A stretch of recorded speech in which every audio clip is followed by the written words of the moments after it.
Femme. Tu sais, il y a des femmes, si on t'expliquait leur affaire que tu as compris, c'est qu'ils ont commencé à expliquer vers la fin pour venir vers le début. Femme, son affaire n'est pas simple. Femme. Seigneur. Écoute, je vais vous expliquer des situations. Hein. Vous-même, ça vous verrez.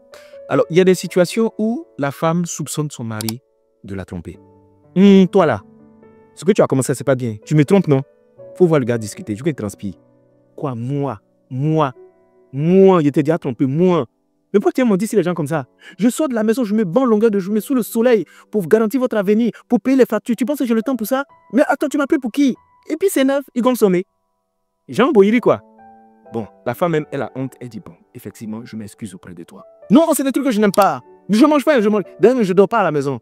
Tu fais 2-3 jours, tu lui demandes pardon jusqu'à ce que, finalement, il accepte les excuses et il est là.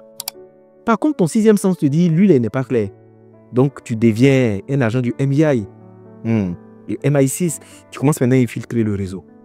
Tu commences maintenant à pister son téléphone, tu vois. Son téléphone est piraté, n'est pas au courant. Comme ça, tu déployer le téléphone dans la voiture. On connaît ces méthodes-là.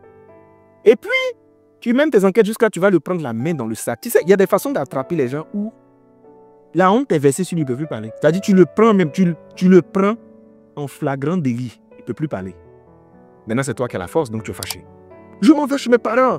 Je ramasse mes affaires. Tu ramasses tes affaires, effectivement, et tu rentres chez tes parents. Le monsieur envoie délégation. Il appelle les pasteurs. Son grand frère vient.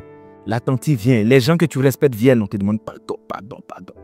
Et toi, tu dis la seule condition qui va, toi, te pousser à revenir dans la maison n'est qu'à te marier légalement. Aïe.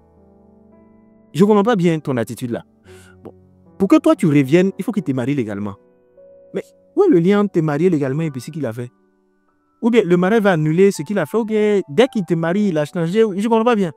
En fait, ça, c'est ce qu'on appelle quitter dans ça va pas pour aller dans ça va pas du tout. C'est ça qui est là.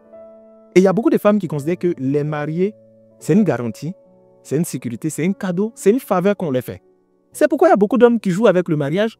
Parce qu'une femme de valeur ne poursuit pas le mariage, c'est l'homme qui négocie pour la marier. Parce qu'il évalue sa valeur. Tu ne peux pas utiliser le mariage comme moyen de pression sur un homme.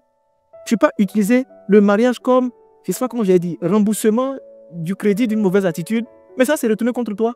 Ou on t'a dit dès qu'il s'est marié net, ce qu'il a fait, ça annule ou bien il ne va plus faire. Et il y a plein comme ça, elle, c'est la violence. Le monsieur la gifle le matin. Tu as dit une gifle retentissante jusqu'à ses pieds même sont en l'air comme ça. Et puis il te dit non, excuse-moi, il se passe ce qu'il m'a pris. 2 jours après, il a la tête, il dit oh, le diable est mauvais, il veut gâter nos foyers. Tu dis, tu te fauches encore et puis il te dit ah, non, ça sont les sorciers du village. Et puis vous aussi, vous réfléchissez à d'où vient la cause, Dans ça, tu t'en vas. Il va te demander pardon pour revenir. Et toi, tu dis la seule condition pour revenir, marie-moi. C'est comme un voleur qui a pu s'évader et puis il s'en va braquer le commissariat. C'est ça qui est là. Ils vont le reprendre, le remettre là-bas. En tout cas, nous, notre travail, c'est ça. Juste Crépin Consulting, on fait des séances conseils, des séances coaching, des suivis et des accompagnements pour les personnes qui font des choix comme vous. Donc venez, réservez vos séances, on va discuter. Parce que si vous ne faites pas ça, comment nous avoir du travail? Donc on n'est pas là pour vous dire vous avez mal fait, vous avez bien fait, continuez. Ça nous donne du travail, ça nous fait rentrer de l'argent. Venez prendre des séances, on va discuter. Venez. Venez. Oh, vraiment.